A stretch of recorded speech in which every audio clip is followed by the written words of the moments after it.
childcare scheme is struggling to meet its welfare targets, as per Whitehall's spending watchdog. The $43 million plan to test free childcare hours has been cancelled ahead of the national rollouts. The government had aimed to provide 30 hours of free childcare to preschool children of working parents by September 2025. The cancellation comes over uncertainty around delivery of the plan and the costs involved. The expansion of free childcare is slated to cost over $18 billion over the next 3 years. At least 85,000 more childcare places and over 40,000 additional staff members are required by September 2025. The high numbers have raised speculation over the quality of staff that will be inducted. Reports say the scheme will increase the attainment gap between privileged and underprivileged children, while the Department for Education considered extending the scheme to disadvantaged children. It took back that decision over rising costs. But the shortage of trained members and the rising costs are not the only problems here. Serious doubts are being raised on whether the plan will reach its primary goal of getting more parents back into the labour force. As per the National Audit Office, the dates for the scheme were decided without consulting the Department for Education or the Treasury. It's recommended that the Education Office review the expansion and its timeline. It's expected that the cancellation of the test runs will give the sector time to prepare. Already the Education Department provides funding for 3 and 4-year-olds and financially disadvantaged 2-year-olds.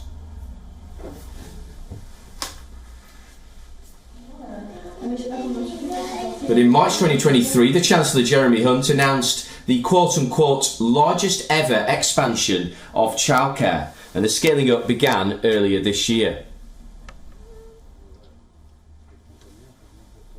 In April, the scheme was stretched to include 15 hours a week for 2-year-olds, and in September 2024, this will once again be extended for children that are as young as 9 months old.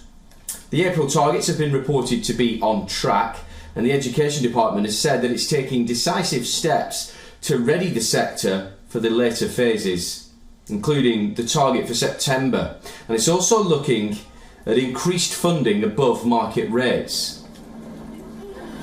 That's alongside a $107 million funding to expand and better the existing facilities.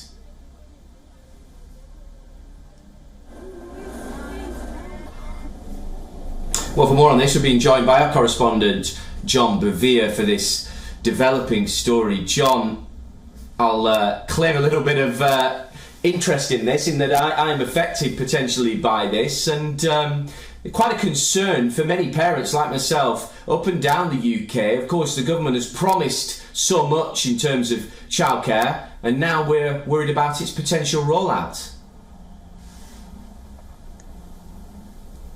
Yeah, absolutely, and I think it is a concern, as you say, for you and for other parents here in the UK as well. Anyone who has ever tried to get a nursery place in the UK will know just how difficult it is, even at the moment where there is a limited amount of free childcare on offer.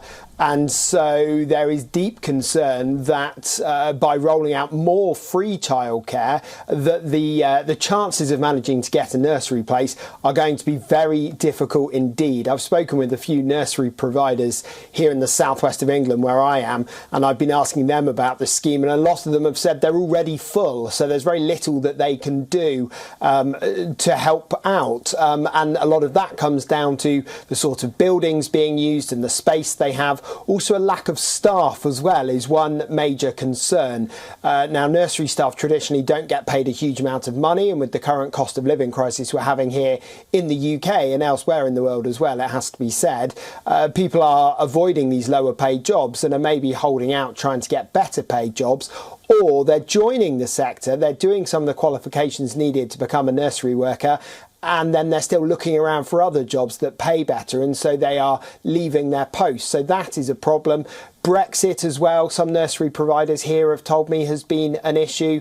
Where one of my children went to nursery up until last year, they had staff from across Europe and across the world really, but the tightening of immigration laws means that that is not an option really going forwards. So all of these are deep concerns, and certainly the government's plan was that they wanted to see this happen so that more people would go back to work, more traditionally working mothers would go back to work, let's be honest. So it's trying to level the playing field. But there are plenty of groups, plenty of childcare groups who say that not enough is being done in order to make sure that happens. As you mentioned there is criticism that the government didn't talk enough with the Treasury when it came to the funding of this, and didn't talk enough with the Department for Education when it came to the provision of this. So some people saying that the government have got this grand plan, this grand scheme, but that maybe it's little more than headline grabbing, whereas actually what is needed fairly desperately is more nurseries and more nursery workers, so that if they are going to be able to offer this universal childcare, near universal childcare, there are some limits based on how much money the working parents make. But certainly there is a criticism that if they are going to offer this near universal childcare, they need to do a lot more to ensure that that it can get rolled out. And there is a fear that when it comes to September of next year, when this scheme is meant to start nationwide, that there simply won't be enough nursery places. We've also heard about this growing inequality as well. There is a fear that in areas where traditionally maybe the parents couldn't afford to send their children to nursery, all of a sudden they're going to want to because it's free, and there simply won't be enough places. So there are a lot of unanswered questions about this whole scheme. Absolutely. Well, we'll both be wanting answers to those. John Bevere joining us live from Bristol. Many thanks for your insight there.